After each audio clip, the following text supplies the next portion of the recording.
Cela s'appelle le sacerdoce du Christ. Maintenant, la raison de cet enseignement, c'est que nous avons parlé du discipulat et aujourd'hui, le discipulat est en quelque sorte enfermé dans nos esprits et nos pensées vers ce que nous sommes, ce que nous faisons. Et comme Dave a parlé de la question de l'obéissance, où nous pourrions avoir l'impression que tout dépend de nous. Nous ne voulons pas repartir avec cette impression parce que cela ne dépend pas de nous du tout. Tout dépend de Jésus. Je pense que nous, en tant que chrétiens, pouvons être orientés vers ce que font les chrétiens, vers ce que les chrétiens pensent et ainsi de suite, au lieu de ce que les chrétiens sont. Ce que nous sommes réellement, c'est un peuple en qui le Seigneur habite et marche. Et c'est Dieu qui œuvre en nous, le vouloir et le faire selon son bon plaisir. Donc nous voulons terminer ce séminaire aujourd'hui en attirant notre attention sur ce que Jésus est et ce que le Christ est. Nous ne voulons pas quitter cet endroit en essayant d'être quelque chose que nous voulons. Nous voulons quitter cet endroit avec la confiance que nous sommes quelque chose et que la seule raison pour laquelle nous le sommes, c'est à cause de Jésus. C'est vraiment très important dans notre marche. Et si nous voulons être encouragés en tant que chrétiens, ce sera le cas parce que nous savons que nous ne faisons pas partie de ce monde. Nous sommes nés dans le royaume de Dieu. Nous sommes nés dans ce monde, mais nous n'appartenons plus à ce monde. Nous sommes nés de nouveau et nous sommes citoyens du ciel. Et tout cela à cause de Jésus. Donc je crois que c'est clair et que la plupart d'entre nous seront d'accord et que nous serons tous d'accord avec cela. Le sacerdoce de Christ est un sujet important en raison de notre dépendance totale de son intercession et sur son travail en nous pour accomplir le but ultime pour nos vies et pour sa gloire. Donc, tout a à voir avec lui. Christ est révélé dans l'Ancien Testament. Maintenant, certaines personnes disent que nous sommes des chrétiens du Nouveau Testament. Alors, nous n'avons plus besoin de l'Ancien Testament. Je pense que certains ont déjà entendu dire cela à un moment ou à un autre. Mais si vous regardez votre Bible et que vous tenez les pages de l'Ancien Testament avec votre main gauche et vous tenez les pages du Nouveau Testament avec votre main droite, vous vous rendrez compte que ce que vous avez dans la main gauche fait 3 fois ce que vous avez dans votre main droite. Donc, si l'Ancien Testament n'a aucune pertinence, pourquoi est-il 3 fois plus gros que le Nouveau Testament? Et pourquoi le Seigneur dit-il que toutes les Écritures sont inspirées de Dieu? Donc, il y a des choses assez lourdes dans l'Ancien Testament. Mais cela s'appelle la loi et les prophètes. Et la loi et les prophètes ont témoigné de Jésus du Nouveau Testament. Donc je pense que, je ne me souviens plus de qui c'était, peut-être que c'était Louis Talbot, quelqu'un comme ça, un ancien prédicateur, qui a dit que le Nouveau Testament est caché dans l'Ancien Testament et que l'Ancien Testament est révélé dans le Nouveau Testament. Donc, ils sont liés. Et le Nouveau Testament est un accomplissement de tout ce que l'Ancien Testament a défini. Si nous avions si nous n'avions pas eu le Nouveau Testament, nous n'aurions aucun moyen de dire positivement que Jésus est le Christ. Mais parce qu'il est né et il est dit qu'il a vécu selon les Écritures et qu'il est mort selon les Écritures, il a été enterré et il est ressuscité selon les Écritures. Cela ne veut pas dire que selon les Écritures, Christ est mort et a été enterré selon les Écritures et il est ressuscité. Non, ce n'est pas ce qu'il dit. il dit qu'il est mort selon les Écritures. Il ne dit pas, selon les Écritures, il est mort. Est-ce que vous voyez la différence? Il y a une différence. Jésus n'est pas seulement, Jésus n'est pas mort et la Bible a écrit cela, mais c'est que il l'a fait parce que c'est dit déjà dans l'Ancien Testament. Et nous avons donc la preuve positive, non seulement par l'œuvre du Saint-Esprit en nous, mais par les Écritures selon lesquelles Jésus est le Christ. Et il ne doit y avoir aucun doute. Donc, Christ est révélé dans l'Ancien Testament. Nous avons dans l'Ancien Testament un schéma du tabernacle. Il y a cette petite tente ici, puis la cour environnante. La tente est divisée en deux parties et la partie arrière fait exactement la moitié de la taille de la partie avant. Et la partie arrière est un cube. Il y a plusieurs choses dans les Écritures qui sont des cubes. L'un étant le Saint des Saints dans le tabernacle, et un autre étant le Saint des Saints dans le temple, et un autre étant la Jérusalem, la Nouvelle Jérusalem. Donc, les uns aux autres, ils parlent tous de la même chose, de sorte que la tente en avant, on l'appelle le lieu saint, et la tente arrière, la section arrière appelée le lieu très saint, le Saint des Saints. Et la partie avant, c'est là où les sacrificateurs exerçaient leur ministère. Nous avons devant, vers le côté est, nous avons l'autel pour les sacrifices. Donc c'est là qu'on fait tous les sacrifices. Et après, nous avons, au milieu là, nous avons la cuve d'airain. C'est un grand pot. Je ne sais pas si en disant pot, c'est bien dit, mais c'est un récipient en airain. Et c'est intéressant, c'est que ils ont fait avec l'airain qui provenait des miroirs des femmes d'Israël. Elles ont toutes fourni leurs miroirs. Et dans les miroirs, c'est de l'airain poli pour qu'elles puissent voir leur reflet. Elles ont pris cela et c'est avec ça qu'on a fabriqué la cuve d'airain. Et c'est comme si vous regardez dans cette cuve d'airain, vous allez voir exactement ce que vous êtes. L'eau qui est là-dedans, c'est pour vous laver. Et comme la Bible dit, si nous confessons nos péchés, il est fidèle et juste pour nous pardonner et nous purifier de nos iniquités.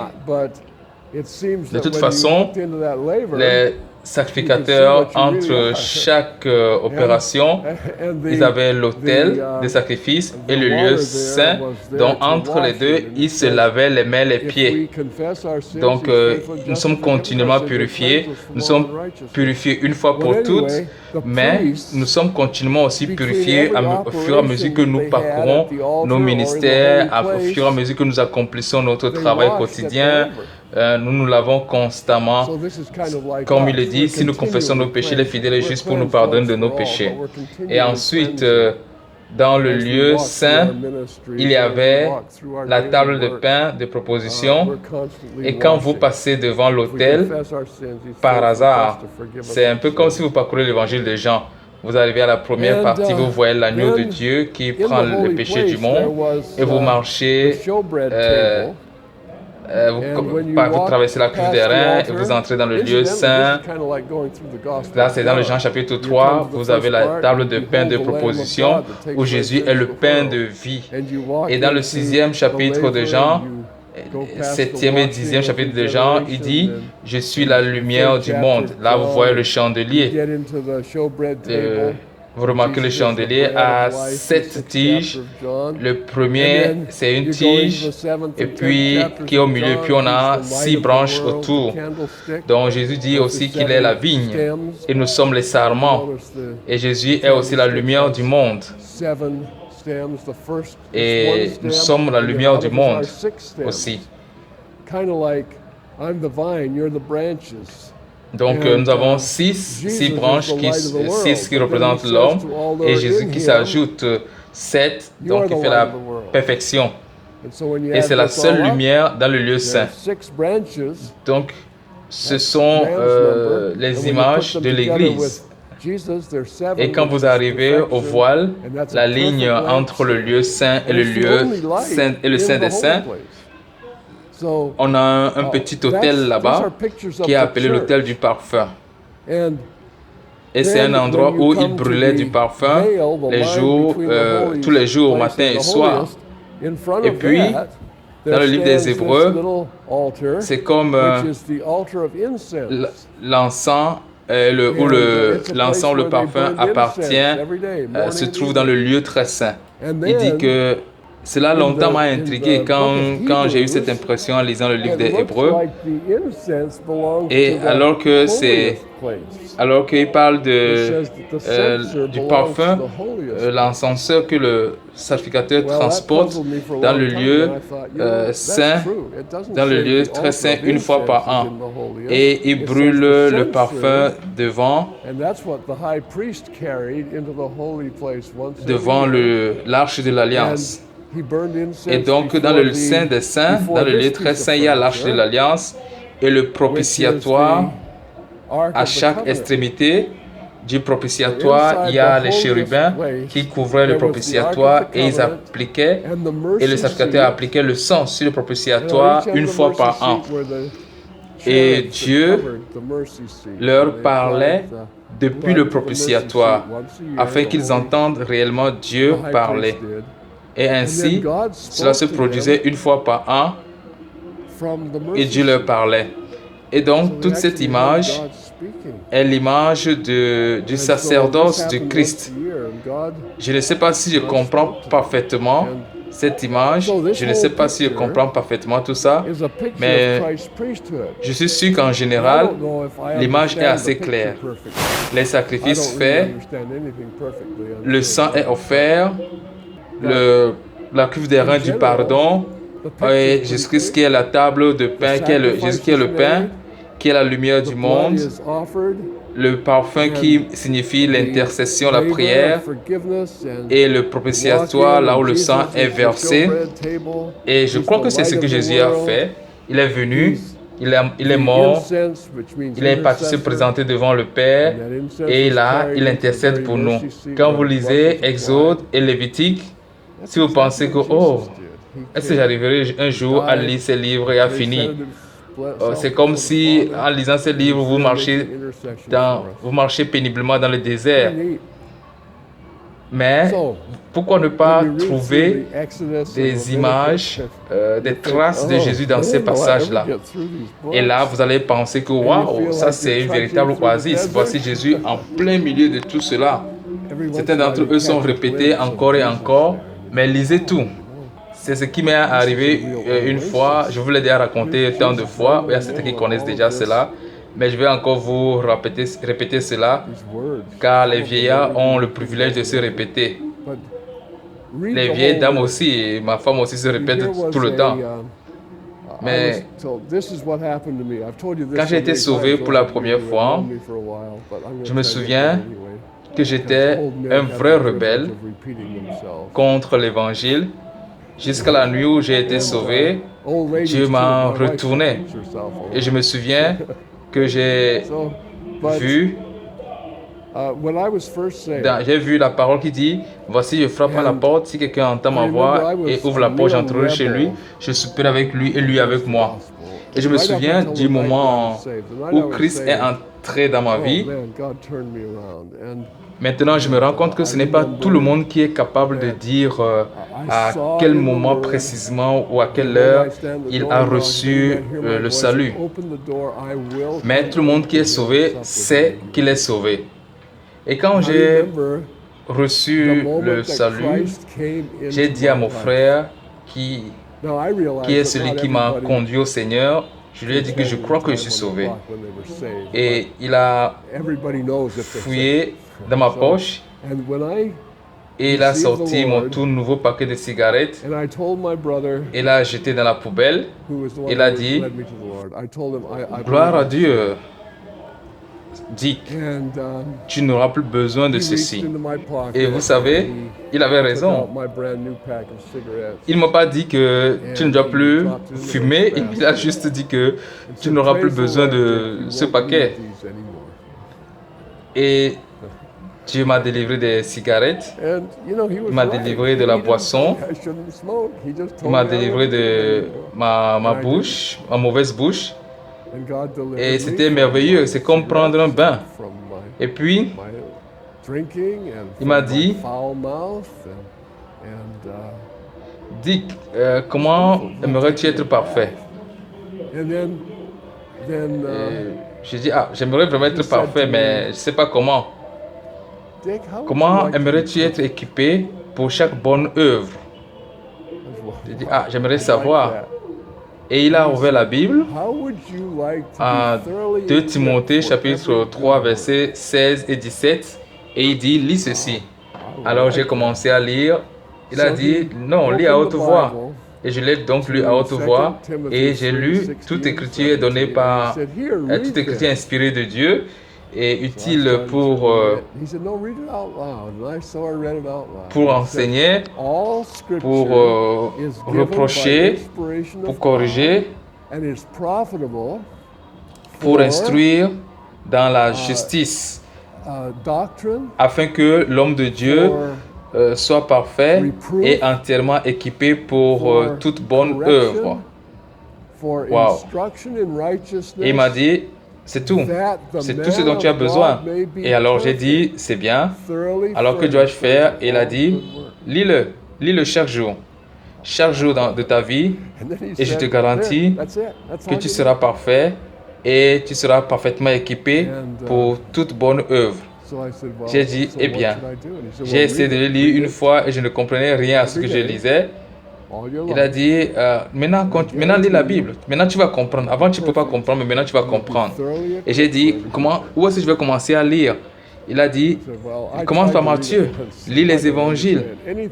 Et après tu continues jusqu'à Apocalypse. Et après lis de Genèse jusqu'à Malachie. Et quand tu vas finir, tu reprends de Matthieu jusqu'à Apocalypse. Et tout ça est dit oui.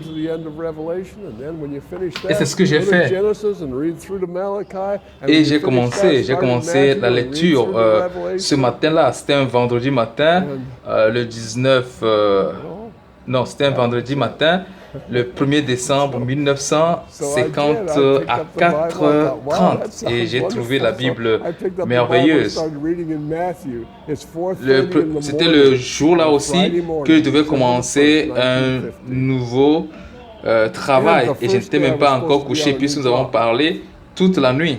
Et donc le 1er décembre 1950, vers 4h30 du matin, j'ai reçu le salut, j'ai été sauvé. Et j'ai commencé à lire Matthieu. Et bien sûr, j'ai lu un tel a engendré, tel a engendré, tel a engendré, tel, un tel a engendré, tel, un tel a engendré, tel. Et j'ai pensé que ça c'est bizarre. Mais j'ai continué à lire les 17 premiers versets et jusqu'au verset 18. Verset 18 dit, la naissance de Jésus s'est déroulée de cette manière.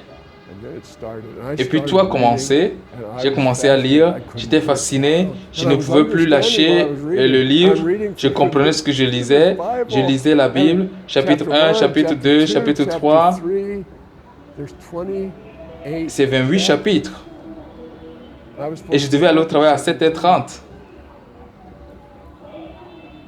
Je n'ai même jamais pensé, je n'ai plus pensé à aller au travail. J'étais juste fasciné par la lecture sur Jésus.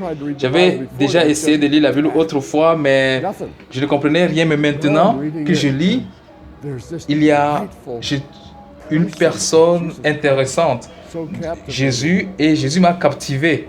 Je lis et je comprends. Je comprends l'opposition qu'il recevait. Et puis j'ai réalisé qu'il était 8 heures. Et j'avais lu jusqu'à ce que j'ai oublié d'aller au travail. Je me suis dépêché d'aller et je suis arrivé au travail en retard. Et j'ai dit au patron que, patron, même si je suis venu en retard, je suis sauvé ce matin. Et il m'a dit, tu es sauvé de quoi?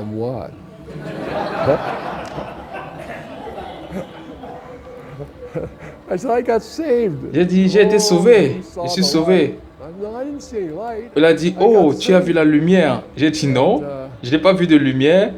Je suis sauvé, je ne savais rien, et lui non plus ne savait évidemment pas ce que c'était. Et c'est là que tout a commencé. J'attendais impatiemment que le travail finisse le jour-là pour que je rentre à la maison, continuer ma lecture et lire Marc. Et je l'ai fait. Le lendemain aussi, je voulais rentrer rapidement pour pouvoir lire Luc. Et je l'ai fait. Et j'ai lu la parole, j'ai lu toute la Bible en 3 mois environ. Et j'ai commencé par réaliser que, waouh, c'est vrai. Au moins, ce qu'on m'a dit, c'est vrai. La parole de Dieu est vivante. Et c'est génial. Mais ce que je voyais là-bas, c'est Jésus. Si vous parcourez toute la Bible pour voir comment, si vous lisez toute la Bible, pour voir d'autres religions sur votre vie, vous ne verrez pas. Mais on m'a dit que dans la Bible, je verrai Jésus. Et quand j'ai lu la Bible, j'ai vu Jésus. Et j'ai réalisé, waouh, c'est merveilleux. Et j'ai trébuché autour de certaines choses. Donc j'ai commencé en décollant comme ça. Et puis j'ai fait un crash, bam. Je suis tombé à plat ventre. J'ai pensé, oh, c'est fini. Et puis j'ai continué dans la parole. J'ai commencé à grandir lentement, lentement, lentement et régulièrement. Et ainsi, je ne sais pas pour le cas de certaines personnes, il y a certaines personnes peut-être après le salut, ils sont partis comme une flèche et puis ils sont tombés à plat ventre et tout le monde se dit, je savais que cela ne durerait pas longtemps, ton feu. Mais je vais vous encourager que si c'est votre cas, ce n'est pas grave. Dieu veut vous montrer juste que vous n'êtes pas si grand que ça, que le bébé ne court pas le marathon. Le bébé désire le lait sincère de la parole et il grandit. Et c'est ce que Dieu doit nous enseigner, c'est ce que Dieu vous enseigne, que tout tourne autour de Jésus. Donc si vous êtes découragé parce que vous êtes parti, si vous êtes découragé parce que vous êtes parti comme une bougie et qu'en ce moment vous êtes en train de piétiner sur la route, ce n'est pas grave. Revenez à la parole, continuez et vous verrez que vous allez grandir comme Jésus. Donc le tabernacle est l'image de Jésus-Christ dans son Église. C'est un type de Christ de l'Ancien Testament. Maintenant, nous allons regarder un peu le livre des Hébreux et je veux que vous preniez note de ces choses pour que quand vous entrez chez vous, vous puissiez lire et que vous puissiez vérifier. J'espère que ce que nous disons est suffisamment intéressant pour que vous cherchiez les choses par vous-même. Si vous croyez quelque chose parce que c'est moi qui le dis, là, vous êtes sur la mauvaise voie. Mais si vous croyez quelque chose parce que c'est vrai et que vous allez à la parole et vous voyez que la parole vous dit cela et que c'est ce que Dieu vous dit, je ne veux pas que vous sachiez les choses que Dick a dit, que c'est parce que Dick a dit. C'est ce qui s'est passé dans l'Ancien Testament avec Moïse. Moïse est monté, il a entendu le Seigneur et le peuple lui a dit, nous on ne veut pas entendre Dieu. Toi, monte, entends-le et tu viens nous dire ce que Dieu a dit. Alors Moïse est parti sur la montagne, il a entendu Dieu et il a écouté et son visage a brillé et il revient, il leur dit ce que Dieu a dit. Et cela les a tués. Vous ne voulez pas entendre ce que Dieu a dit. Ce n'est pas ça. Vous devez entendre ce que Dieu vous dit. Vous ne devez pas entendre ce que Dieu dit de quelqu'un. Et lorsque on vient à la vie, lorsqu'on vient dans notre vie quotidienne, quand vous rentrez chez vous, regardez les choses, lisez, parlez à Dieu dans la prière, regardez les Écritures, méditez-les dessus et priez, demandez à Dieu de vous montrer sa vérité. Je ne veux pas que vous me croyez. Je ne veux pas que vous croyez parce que c'est Dick qui dit. Et donc ça c'est important. Dans Hébreu, nous avons le sacrificateur. Hébreu 5, verset 1. En effet, tout souverain sacrificateur pris du milieu des hommes est établi pour les hommes dans le service de Dieu afin de présenter des offrandes et des sacrifices pour le péché. Et c'est ce que le sacrificateur de l'Ancien Testament fait. Mais quelles sont ses qualifications? Verset 2, il peut être indulgent pour les ignorants et les égarés, puisque la faiblesse est aussi son partage. Donc, le souverain sacrificateur doit être comme quelqu'un du peuple pour qu'il puisse comprendre leurs faiblesses. Et c'est pour cela que Jésus est venu à l'image en portant la chair, et pour que le péché soit condamné dans sa chair. Jésus comprend absolument ce que vous vivez ou ce que je traverse. C'est pour cette raison que c'est pour cette faiblesse qu'il doit offrir les sacrifices pour ses propres péchés. Et donc dans l'Ancien Testament, le souverain sacrificateur était un pécheur. Et quand il venait offrir le sacrifice pour le péché, il devait d'abord offrir pour lui-même. Parce qu'il était aussi un pécheur. Alors il est venu offrir un sacrifice d'abord pour lui-même. Et puis après, il peut offrir pour le péché des autres. Et aucun homme, nul ne s'attribue cette dignité s'il n'est appelé de Dieu. Et donc, la personne doit être choisie. Maintenant, sa consécration, son ordination en tant que sacrificateur. Là, on voit chapitre 8, verset 3. Tout souverain sacrificateur est établi pour présenter des offrandes et des sacrifices, d'où il est nécessaire que celui-ci ait aussi quelque chose à présenter. Donc, c'est-à-dire que Christ aussi doit avoir quelque chose à présenter. Le sacrificateur a été ordonné pour offrir des sacrifices pour le péché. C'est ce que le sacrificateur fait. Où est-ce qu'il doit servir? Dans Hébreu 9, versets 6 et 7, les sacrificateurs font le service en entrant en tout temps dans la première partie du tabernacle. Et dans la seconde, le souverain sacrificateur seul entre une fois par an, non sans y porter du sang qu'il offre pour lui-même et pour les péchés du peuple. Donc, on offrait tous les jours. Mais dans le Saint des Saints, ce n'est que le sacrificateur, le souverain sacrificateur qui entre une fois par an. Et il doit aller avec du sang pour le péché du peuple. Donc, vous voyez l'image. Nous avons un sacerdoce ici, nous sommes tous des sacrificateurs, mais le souverain sacrificateur, il est celui-là qui peut entrer dans le lieu très saint pour offrir le sang pour le péché du peuple. C'est ça le souverain sacrificateur, c'est ce qu'il fait. Alors, quelle est son offrande? Hébreux 10, 3, 4. Puisque le souvenir des péchés est renouvelé chaque année par ses sacrifices, car il est impossible que le sang des taureaux et des boucs ôte les péchés. C'est pourquoi Christ entrant dans le monde, comme le souverain sacrificateur entre chaque année et offre le sang des taureaux et des boucs pour le péché, c'est ce qu'il leur était demandé de faire. Et pourquoi il le faisait? Parce que Dieu était en train de pouvoir dessiner une image. Mais le sang des taureaux et des boucs ne pouvait pas enlever le péché. Mais c'était une image de ce qui allait arriver. Et donc c'était l'ombre. Et donc ces sacrifices-là n'étaient pas adéquats.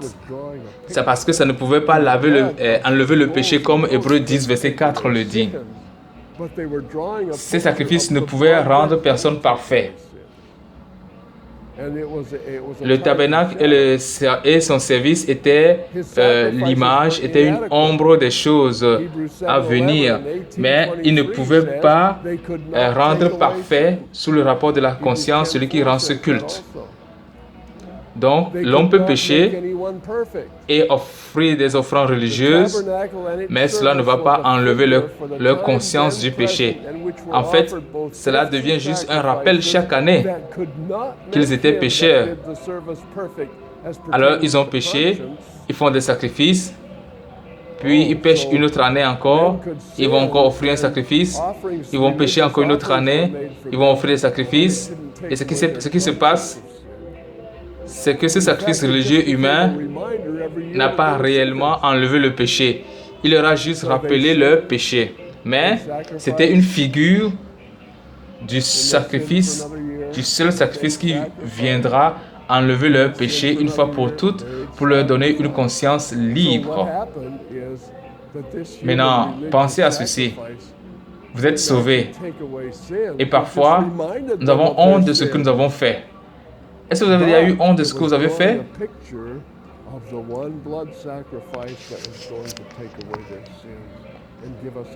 Avant mon salut, l'une des choses horribles que j'ai eu à faire, même si ces choses étaient horribles, je n'ai pas besoin d'en avoir honte maintenant. Je n'ai plus honte de ce que j'étais maintenant, parce que Dieu a mis cela à mort. Je suis une nouvelle créature. Je n'ai aucun remords, aucune honte, aucun embarras à propos de ce que j'étais avant d'être sauvé. Je peux rester là et vous dire quel état misérable, quel homme misérable j'étais. Je n'ai pas honte. Pourquoi n'en as-tu pas honte? Parce que je suis le même genre de misérable que tout homme non régénéré a été, qu'il soit homme d'affaires respectable, ou agent de la mafia, ou un trafiquant de la drogue, ou quoi qu'il soit. C'est un pécheur pourri dans les offenses. Et quand Jésus est venu, il a payé le prix complètement et totalement. Et tout cela est enlevé maintenant. Et je n'ai plus honte. Et en cela, je loue Dieu d'avoir pu sauver un misérable comme moi. Je pense que c'était qui? C'est John Newton qui a écrit cette chanson, Amazing Grace. Amazing Grace, que le son est doux, qui a sauvé le misérable que je suis. J'étais autrefois perdu, mais maintenant je suis retrouvé. J'étais autrefois aveugle, mais maintenant je vois. Oh, grâce incroyable, Amazing Grace. Donc, j'étais plutôt mauvais et j'étais pire.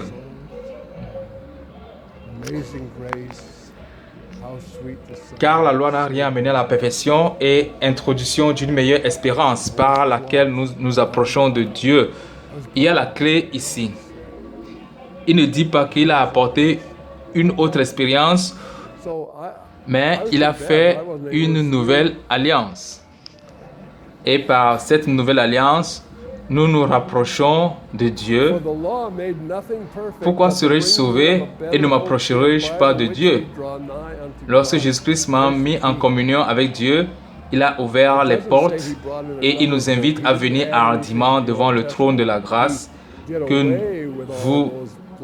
que nous puissions trouver grâce pour être aidés dans sa miséricorde en cas de besoin.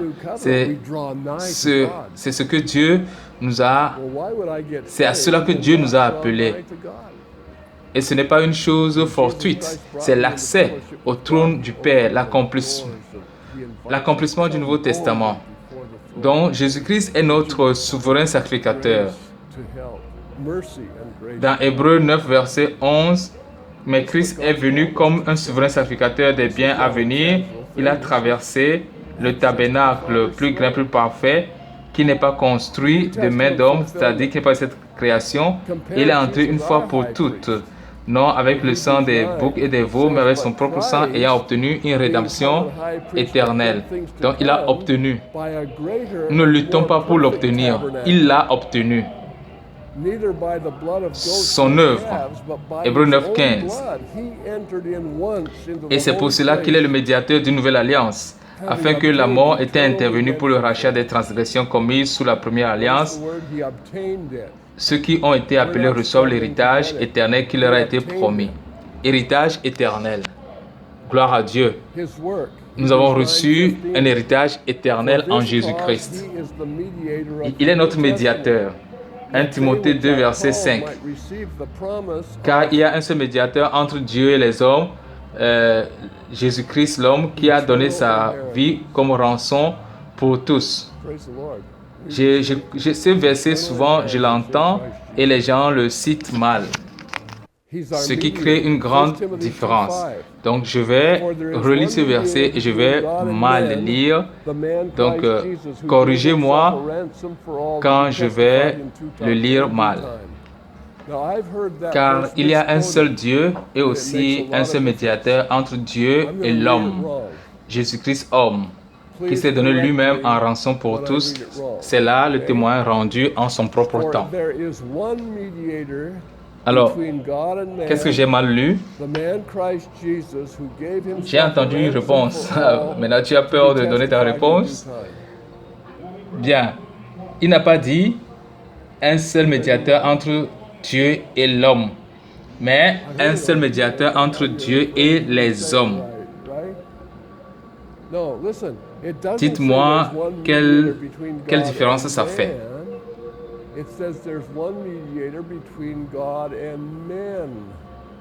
Entre Dieu et les hommes. Exactement. Si vous étiez catholique, vous pourriez dire qu'il y a un médiateur entre Dieu et l'homme. L'homme, Christ Jésus. Et puis, dans le cadre de l'homme, vous pourriez avoir d'autres médiateurs. Le prêtre, le pape. Et donc, il n'a pas dit qu'il y a un médiateur entre l'homme et l'humanité, mais il dit qu'il y a un médiateur entre Dieu et les hommes. Donc, et chaque personne individuellement, chacun de vous, vous avez un médiateur personnel, et c'est Jésus-Christ. Afin que vous et moi, nous puissions venir directement au trône de Dieu, parce que nous avons un médiateur qui est Jésus-Christ, qui s'est donné lui-même une rançon pour que tous témoignent en temps voulu. Il est notre avocat. Qu'est-ce qu'un avocat? Oui. Est-ce que vous avez déjà eu besoin d'un avocat? Vous avez un avocat? Et il est votre avocat. Il est dit dans 1 Jean 2, verset 1, « Petits enfants, je vous écris ces choses afin que vous ne péchiez point. Et si vous péchez, nous avons un avocat auprès du Père. » C'est qui? C'est Jésus-Christ le juste, qui est la propitiation pour notre péché, qui est la victime propitiatoire pour notre péché. Oui, exactement. Il est le paiement satisfaisant, le sacrifice satisfaisant. Il est le sacrifice qui a satisfait le jugement de Dieu. Il a répondu aux critères. Donc, il est le seul médiateur entre Dieu et les hommes. Il est l'avocat non seulement pour nous, mais pour tous les hommes. Nous avons un avocat auprès du Père, Jésus-Christ le juste, qui est la victime propitiatoire pour nos péchés, non seulement pour les nôtres, mais aussi pour ceux du monde entier. Donc, ne soyez pas étonnés que Dieu soit justifié en condamnant les hommes. Un avocat qui apporte leur cas devant Dieu, mais il ne croit pas à cet avocat. Donc, je vous écris ces choses afin que vous ne péchiez point. Mais si quelqu'un a péché, nous avons un avocat auprès du Père, Jésus-Christ le juste. Donc, il est qualifié. Il est désigné par le Père et il est Jésus-Christ le juste. Il a été ordonné dans Hébreux 7, 21. Il est ordonné pour être notre souverain sacrificateur. Et il sert où? Hébreux 6, verset 19. Il sert dans le tabernacle céleste. Et il offre quoi? Hébreux 9, 27. Il est réservé aux hommes de mourir une seule fois et après vient le jugement. Donc Christ s'est offert une seule fois alors qu'il s'est sacrifié pour notre péché. Et son sacrifice est adéquat. Hébreux 10, 14. Il a fait le sacrifice suffisant, l'offrande de sa chair une fois pour toutes. Et son sacrifice a enlevé le péché. Son sacrifice ne couvre pas nos péchés juste pour 1 an. Son sacrifice donne pas le rappel de nos péchés chaque année, en lui, il n'y a pas de péché. Donc, vous n'êtes plus obligé d'être, vous n'êtes plus lié au péché, parce que vous n'êtes plus lié au péché parce que vous avez un avocat auprès du Père, Jésus le juste. Il est notre souverain sacrificateur. Donc, je suis en train de parcourir ces passages sans trop m'attarder dessus. Il nous a perfectionnés, il nous a parfaitement sauvés. Je me souviens de vous avoir mentionné dès le début Louis Talbot, il y a quelque temps. Louis Talbot, c'est le fondateur de Biola. Biola est un institut biblique à Los Angeles et je comprends que c'est un endroit plutôt libéral, mais à une époque, ce n'était pas un lieu de prédication. Et Louis Talbot avait une phrase que je suppose qu'il a inventée. Il dit, il nous sauve des caniveaux parfaitement.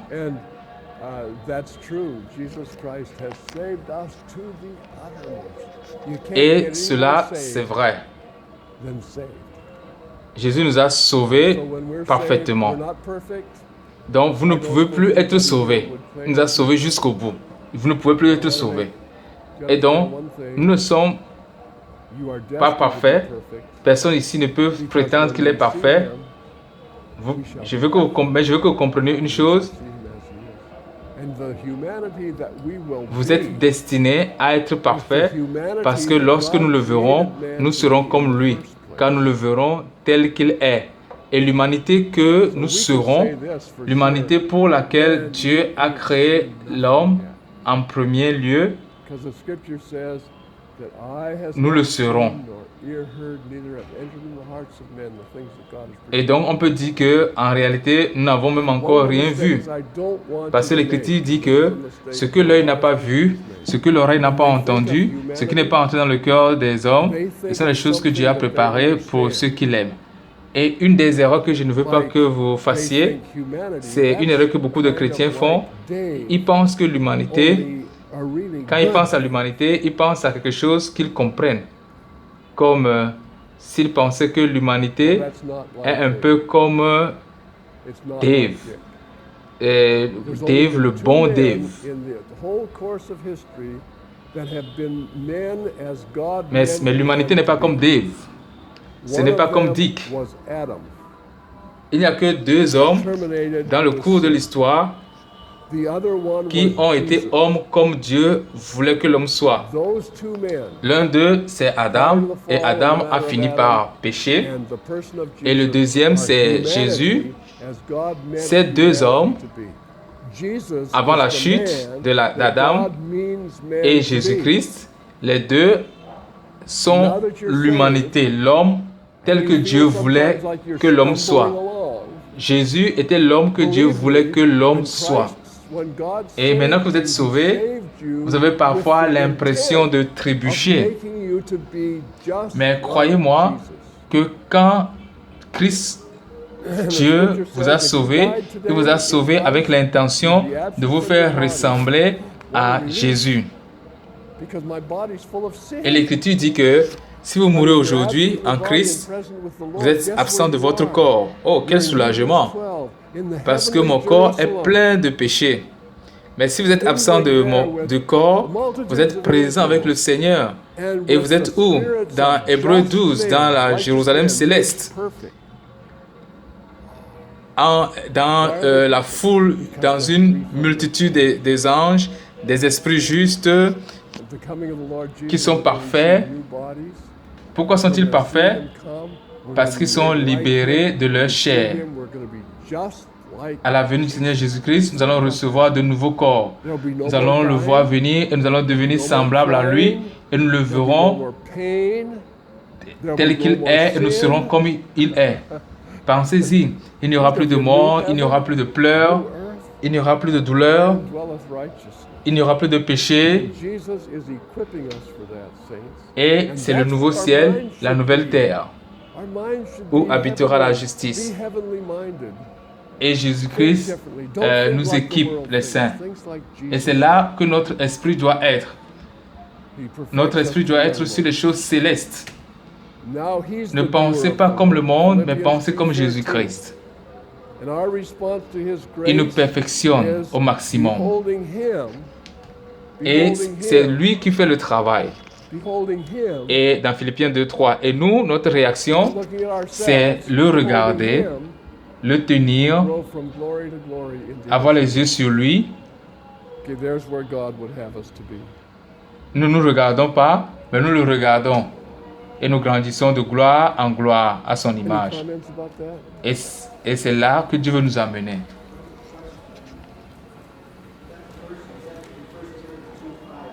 Est-ce qu'il y a des commentaires là-dessus?